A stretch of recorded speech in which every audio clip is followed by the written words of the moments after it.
Good morning. Welcome to the Crafty Canary for In the Word on Wednesday. We are continuing our look at verses and passages about prayer this month. And today I want us to look at Psalm 5 verses 1 through 3.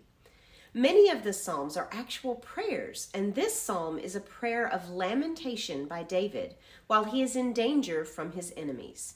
It reads, "Give ear to my words, O Lord. Consider my groaning. Heed the sound of my cry for help, my King and my God, for to you I pray. In the morning, O Lord, you will hear my voice. In the morning I will order my prayer to you and eagerly watch." David says to God, "Give ear to my words, O Lord." This is an urgent cry for help. David knows from experience that God does listen to him, but because he is in such bitter need of help, he asks God to listen closely to him. Do you ever pray like this? I think sometimes we are afraid that we are being disrespectful if we say something like this to God. Of course, we are to fear God and to speak respectfully to him, but he knows our hearts. And I believe we can follow David's example and even beg God to listen to our cries. He asks God in the next phrase to consider his groaning. Other translations say, "Consider my meditation," or "Consider my lament." Whatever the translation, it is clear that David is in sorrow and is really crying out to God. I love how this reminds us of how the Holy Spirit prays for us. In Romans 8:26 and 27, it says, "In the same way, the Spirit also helps our weakness. For we do not know how to pray as we should, but the Spirit himself intercedes for us with groanings too deep for words.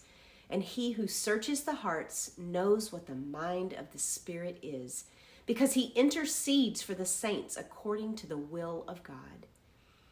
Even when we don't know what to pray, we can groan out to him, and the Holy Spirit will join us in those groanings, and God will meet our needs.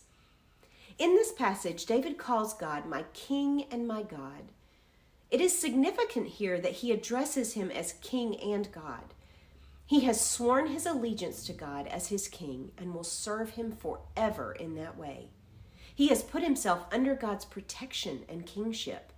There are many times in Psalms where David refers to God as the King of the universe.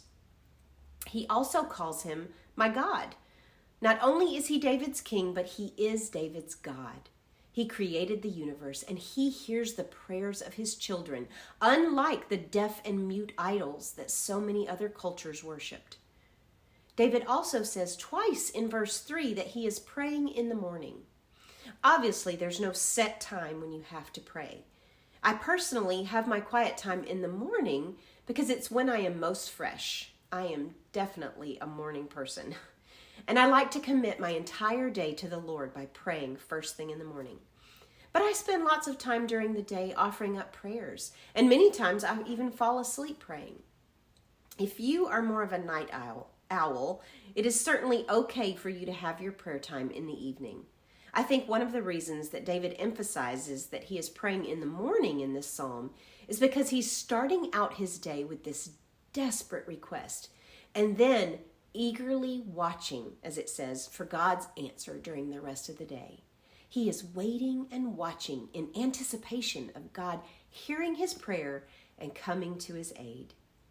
As you cry out to the Lord this week, I pray that you will ask your King and your God for the help that you need and eagerly watch for what he will do in your life. Thank you so much for watching. I'll see you next week.